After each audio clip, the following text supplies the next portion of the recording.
Hello, this is Patrick with New Jersey's Outdoor Adventures YouTube channel here in Cheesequake Park, and I met up with Bryan and Courtney, and today they're going to give us a tour of their DIY camper van conversion, so join us. Hello, Bryan and Courtney. Welcome to New Jersey Outdoor Adventures. Hello, I'm Bryan. Hi, I'm Courtney. And this is our van. It's a 2019 RAM Promaster 2500. It's the 159-inch wheelbase, non-extended. We bought it so we can travel around the US. So we took 2 months off and did a road trip.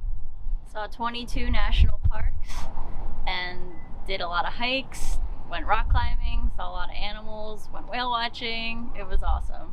Got the inspiration from my grandparents, who also built out about 3 vans in their lifetime. My background in carpentry helped with the van build. Got a lot of ideas from Pinterest, YouTube, online blogs and forums. Lots of research. Yeah, a lot of research. This is our fridge. It's a 12-volt Dometic. Slides out. This was one of my grandma's design ideas that they had on their vans, being able to access the fridge from outside of the van as well as inside of the van. So on the floor we have 1/2-inch foam board insulation with 1/2-inch plywood and one full sheet of vinyl flooring. There's no seams, it's one solid sheet. We got a blackout curtain, gray on the inside to match the cab interior, black on this side. It's a blackout curtain, so during the day very little light comes through into the back of the cab. So in our cab area, pretty simple, standard, but it does have cruise control. I know some don't. It has the vinyl seats, not the cloth. It has a backup camera, USB, auxiliary, CD player. Above the cab, we have storage. We keep a lot of our winter coats and hoodies up there, but we also have the shades, Quest Overland, for our front windshield, driver and passenger windshield. They're reflective, insulated, keep out a lot of the light and also keep in the heat or the cool in the summer. And then on the ceiling, we did it's 1/4-inch cedar plank to maximize the height in here. I'm 6'1" and I still have room above my head. Also have Havelock wool in insulation in the ceiling and walls, also in the ceiling. We have the LED lights, and then 2 more above the bed on a dimmer for reading at night. Also have 2 max air fans in the front, located right over where we cook so we could exhaust it easily, and one over the bed that we could use the ceiling fan mode to blow air down onto us while we're sleeping. And this is our Camp Chef cooktop that we use. We didn't want to mount anything permanent in our van because we knew that we would want to cook outside as much as possible, but this is a good solution if we need to cook in the van, to cook here and exhaust right out above it. So we have a 700 watt Renogy inverter that powers our GFI protected outlet.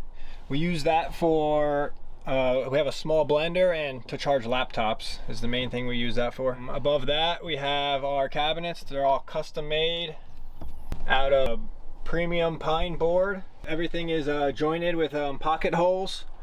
We have these gas struts to help hold up the cabinets. We use these bins inside to organize things, and it also keeps stuff from flying around when you're driving. This is just a standard bar top sink. We have the soap, the regular faucet, the head that pulls down. This is actually filtered drinking water. So we filter the water that we put in our 20-gallon tank, but this is a secondary filter for water to drink. And underneath you see our gray water setup, our filter, and the gray water tank has a quick disconnect, and you just pull out the 5-gallon bucket and empty it out.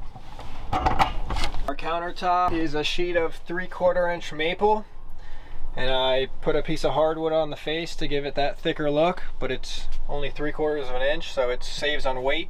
To keep our doors closed while we're driving, we got like a basically magnetic child-proof locks, so you can't open it, and then to open it you put the magnet on it and it comes down. So to see it work,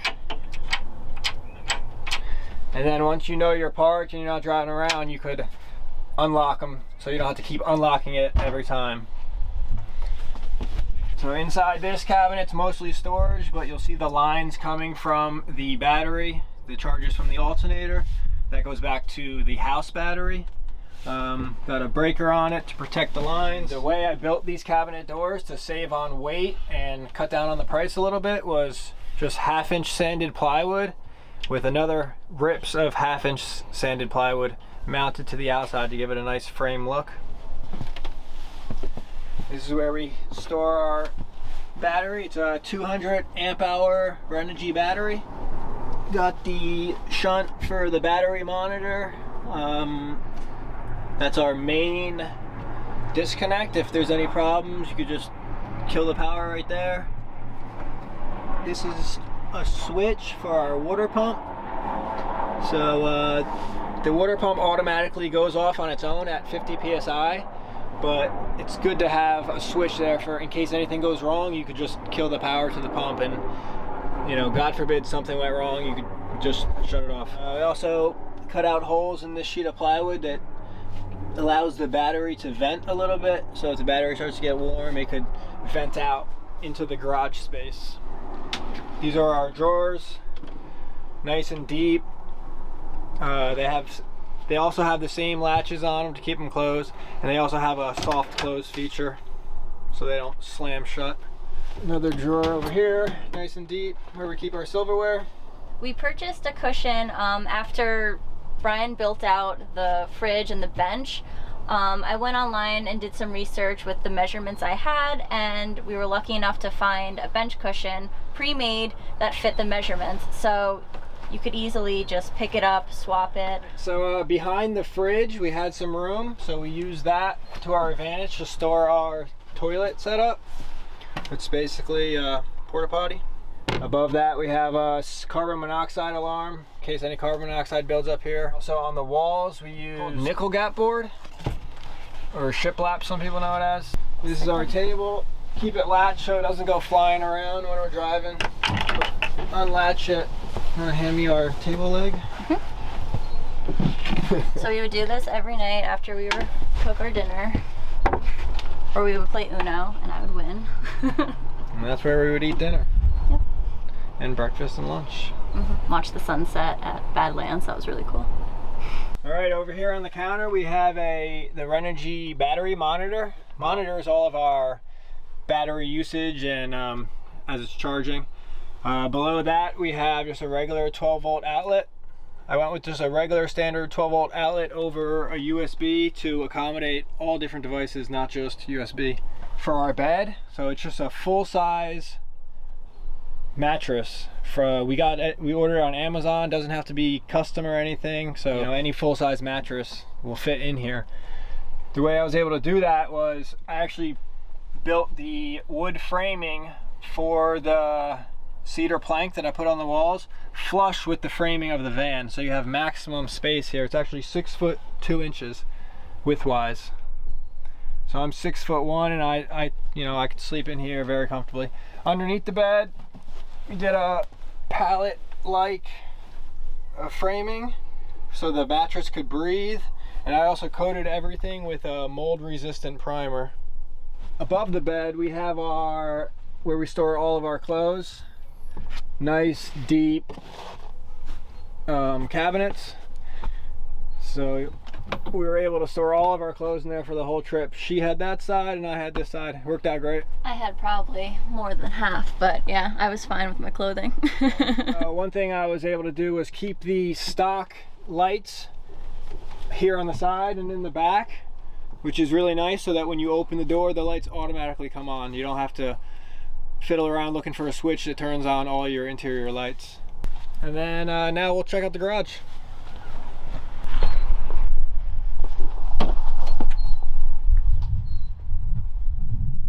Notice from the garage you have access to the toilet storage area. So if you had any long gear you wanted to store, like stand-up paddleboard paddles or skis it would slide in there nicely. The reason we went with this setup with the high bed was because we knew we wanted to bring mountain bikes on our trip. So I actually have a 29-inch wheeled mountain bike. This is to mount down the front fork so the bikes aren't flying around back here when we're driving. We'll go right into the electric. This is the 12-volt fuse panel. This is the 700-watt Renogy inverter that converts the DC power from the battery into 120-volt AC power for the GFI outlet. So we could use a regular household blender or a laptop charger. I boxed out around the wheel wells just to give it a cleaner look. This is if you want shore power, if you're at a campsite and you want to stay there for more than 3 or 4 days, you could plug in and that's this. This is the battery charger for 120 volts. Like people call it shore power. And to the right of that is the 30 amp DC to DC Sterling power charger. So that's what maintains the charging of the battery from the alternator charges the van battery, and then from the van battery it charges our battery in the main part of the van. But that protects the alternator and the car battery, so that makes sure you're not pulling too much juice from the car battery. This yellow wire is the GFI wire. Basically comes in, plugs right into the back of the inverter. See, everything's on fuses or circuit breakers. So as far as the wire I use throughout the van, it's all this marine grade double insulated wire. It's waterproof. So one of the reasons I really like using it is because inside the van there's a lot of sharp edges that I also protected with, you know, rubber grommets and stuff. But this wire is good because it's double insulated. You have the insulation on the outside and then you have the insulation on the actual wire. So you don't have to worry about getting any shorts inside the walls of the van. So you can notice back here, that's the 12-volt outlet for the fridge. That's where the Dometic fridge plugs into. And then I did all of the plumbing with PEX and brass elbows. And then I got the accumulator for the water pump. It relieves the pressure on the water pump so it doesn't have to constantly run, and it also gives you a more consistent pressure at the sink. This is a 20-gallon freshwater tank. Got the vent on it. This is the main fill, and then you just put like a test plug in there to keep everything nice. This is our outdoor shower setup. Mount it right on the back door. We have these magnets. Put on the frame, and then you just hook the curtain right to them, and it gives you a little bit of privacy. And the shower head also has a pause button on it, so you can conserve water. You just hit the pause button, the water stops coming out, scrub down. So on the water tank, we have a drain, so that when you're not using the van, you could drain out all the water so it doesn't get stagnant and nasty. The shower also has a shut off, so when you want to shower, you turn it on. That's the main shut off for the shower. This is also a main shut off for all the water in the van. You shut that off. Well, Bryan and Courtney, thank you very much for taking the time to give us a tour of your van today. Can you help our viewers understand the amount of time it takes to build a conversion like this?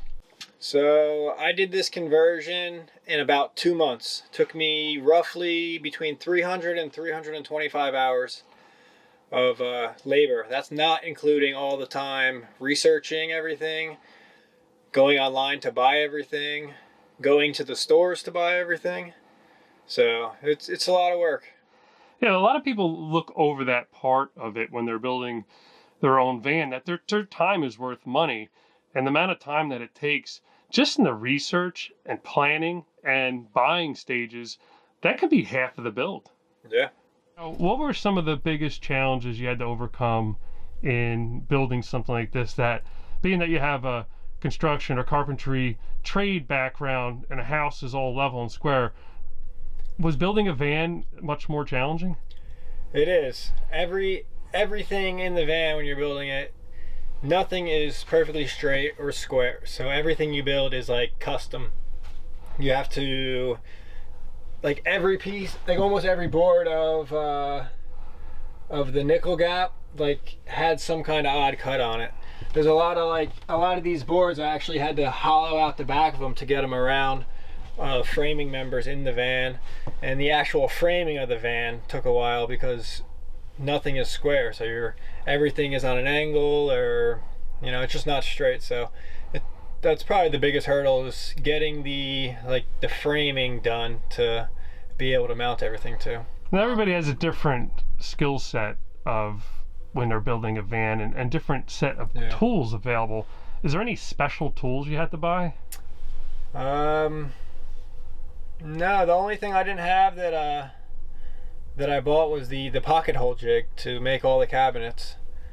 So I guess that's the only thing I didn't have that I had to get.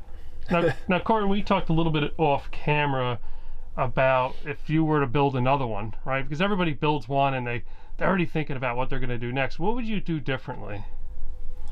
We would probably add seat for kids, because down the road we want to have a family, and right now you really can't bring kids, but yeah, we'd probably do that. No, I think this is a really good layout. Yeah, like she said, the only thing different would be to be able to have more passengers in the vehicle. Thanks again for taking the time to give us a tour. How are our viewers going to connect with you, or at least follow some of your journeys, or at least tap in to see the build process that you did? So you guys could follow our Instagram account. It's called Vancation Ventures. Even though we're not on the road now, we're back home, but you could scroll and see from the build, from when we bought the empty van, all the way up to when we were in Oregon to the West Coast from New Jersey. So it was really cool, a lot of good memories if you want to check that out. Well, this is Patrick with New Jersey's Outdoor Adventures YouTube channel. Hope you enjoyed this video. Please like this video, comment, share, and subscribe. We love it. I'll see you soon.